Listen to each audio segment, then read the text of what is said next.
नमस्कार दोस्तों, एसएससी ने जूनियर हिंदी ट्रांसलेटर भर्ती का विज्ञापन जारी किया है। तो हम इस एसएससी के इस विज्ञापन के बारे में सारी जानकारी हम देखते हैं कि इसके अंदर योग्यता क्या रहेगी, योग्यता इसके अंदर क्या रखी गई है, इसका एग्ज़ाम प्रक्रिया क्या रहेगी, ठीक है, और इसका एग्ज़ाम कब तक होगा, क्या एज लिमिट है, सारी चीज़ें इस वीडियो में हम देखने वाले हैं। जूनियर हिंदी ट्रांसलेटर और senior Hindi translator total post की बात करें 307 पदों पर यह भर्ती का विज्ञापन जारी हुआ है। देखो आगे इसके अंदर जूनियर हिंदी ट्रांसलेटर है, इसके अंदर फॉर्म कब से स्टार्ट होंगे, तो भैया इसके फॉर्म 22 अगस्त से शुरू हो गए हैं, 12 सितंबर तक इसके फॉर्म चलने वाले हैं, ठीक है। इसके बाद में हम देखें इसके अंदर एज लिमिट कितनी रहेगी, तो देखो एज लिमिट मिनिमम 18 और मैक्सिमम 30 ईयर होनी चाहिए, और एज में उनमें छूट दी गई है, जो रिजर्व कैटेगरीज हैं उनको छूट दी गई है पर एज लिमिट में, ठीक है। 1 अगस्त 2023 को आधार मानकर आयु की गणना की जाएगी, तो ये ध्यान रखना। फॉर्म फीस की बात करें तो जनरल ओबीसी ईडब्ल्यूएस इसकी 100 रुपीज़ फॉर्म फीस रखी गई है। SC ST PWD के यहाँ पर कोई भी फॉर्म फीस नहीं रखी गई है। इसके बाद में आगे बात करें सिलेक्शन प्रोसेस की, तो सिलेक्शन प्रोसेस क्या रहेगा, तो देखो इसके अंदर सबसे पहले एक रिटर्न एग्ज़ाम होगा Tier 1, और फिर Tier 2 रिटर्न ये भी रिटर्न एग्ज़ाम होगा, ठीक है। सब्जेक्टिव होगा, ये सब्जेक्टिव होगा, और ये वाला है वो ऑब्जेक्टिव रहने वाला है। ये एक पेपर ऑब्जेक्टिव, दूसरा सब्जेक्टिव रहेगा, फिर डॉक्यूमेंट वेरिफिकेशन, फिर मेडिकल एग्जामिनेशन, ठीक है। आगे बात करें तो इसके अंदर जो सिलेबस है, इसके अंदर जो एग्ज़ाम है वो किस तरीके से रहेगा, देखो पेपर 1 होगा वो CBT होगा, कंप्यूटर बेस्ड टेस्ट होगा आपका, और इसके अंदर इंग्लिश और हिंदी 2 सब्जेक्ट इसके अंदर पूछे जाने हैं। इसके अंदर टोटल 200 क्वेश्चन आएंगे, 100 क्वेश्चन हिंदी के, 100 क्वेश्चन इंग्लिश के। 2 घंटे का आपको टाइम मिलेगा, और इसके अंदर 0.25 की नेगेटिव मार्किंग रहने वाली है, 1/4 इसके अंदर नेगेटिव मार्किंग रहेगी।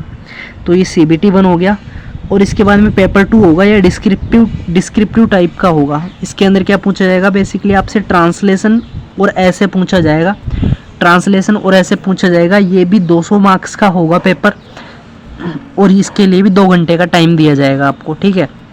तो इस तरीके से टोटल होगा वो 400 मार्क्स का आपका पेपर रहने वाला है दोनों मिलाकर, और 400 में से आपकी कट ऑफ है वो बनने वाली है, ठीक है दोस्तों। आगे बात करें हम इसके अंदर योग्यता क्या रहेगी, तो देखो इसके अंदर योग्यता को आप अच्छे से समझना। पहली बात तो इसके अंदर सर्टिफिकेट चाहिए, डिप्लोमा चाहिए, हिंदी से इंग्लिश या इंग्लिश से हिंदी ट्रांसलेशन का आपके पास कोई सर्टिफिकेट या कोई डिप्लोमा आपको होना चाहिए। इसके साथ में आप MA हिंदी प्लस इंग्लिश दोनों से होना चाहिए। मतलब जैसे आपने अगर हिंदी लिटरेचर से MA कर रखी है और आपने इंग्लिश लिटरेचर से MA कर रखी है, दोनों से MA कर रखी है ना, तो आप इसके लिए एलिजिबल हैं। और अगर आपके पास ये नहीं है, ठीक है, दोनों से MA नहीं है कि आप बोलो कि नहीं हमारे पास MA ओनली हिंदी से है या MA ओनली इंग्लिश से है, तो इसके लिए आगे क्या है, तो देखो MA है ना, अगर आपके पास MA है हिंदी से, हिंदी लिटरेचर से आपने MA कर रखी है, ठीक है, और ग्रेजुएशन में आपका इंग्लिश लिटरेचर है, अगर आपका ग्रेजुएशन में इंग्लिश लिटरेचर था, हिंदी से MA कर रखी है, तो भी आप इसके लिए एलिजिबल हैं। या फिर ऐसा हो सकता है कि आपने अगर MA कर रखी है हिंदी लिटरेचर से, लेकिन आपके पास ग्रेजुएशन में इंग्लिश लिटरेचर तो नहीं है, लेकिन आपका मीडियम है वो ज़रूर इंग्लिश मीडियम है, ठीक है, तो भी आप इसके लिए एलिजिबल है। या फिर अगर ऐसा भी नहीं है, तो आप देखो अगर आप इंग्लिश लिटरेचर से MA हो और आपने ग्रेजुएशन में हिंदी लिटरेचर है आपकी ग्रेजुएशन में, ठीक है, या फिर आपकी ग्रेजुएशन में हिंदी लिटरेचर है, तो भी आप इसके लिए एलिजिबल हो। और अगर ऐसा भी नहीं है, तो अगर आप MA इंग्लिश लिटरेचर से हो और ग्रेजुएशन में आपके हिंदी मीडियम है, तो भी आप इसके लिए एलिजिबल हो। और आप बोलोगे कि नहीं सर हमारे पास में तो ये क्राइटेरिया नहीं है, हम तो इंग्लिश लिटरेचर हिंदी लिटरेचर से है नहीं, दूसरे सब्जेक्टों से हैं, तो हम एलिजिबल हैं क्या, तो हाँ इसके लिए आप देखो ये वाली योग्यता आप देखो अच्छे से। अगर आपने PG कर रखा है किसी भी सब्जेक्ट से कर रखा है, ठीक है, कोई मैटर नहीं करता, किसी भी सब्जेक्ट से कर रखा है, लेकिन आपका मीडियम हिंदी है, ठीक है, हिंदी मीडियम कर रखा है, और आपका ग्रेजुएशन में अगर इंग्लिश मीडियम था, तो भी आप इसके लिए एलिजिबल हैं। और अगर PG आपने अगर इंग्लिश मीडियम से कर रखा है, PG आपका इंग्लिश मीडियम है PG में, और UG में आपका हिंदी मीडियम है, तो भी आप इसके लिए एलिजिबल हैं, ठीक है।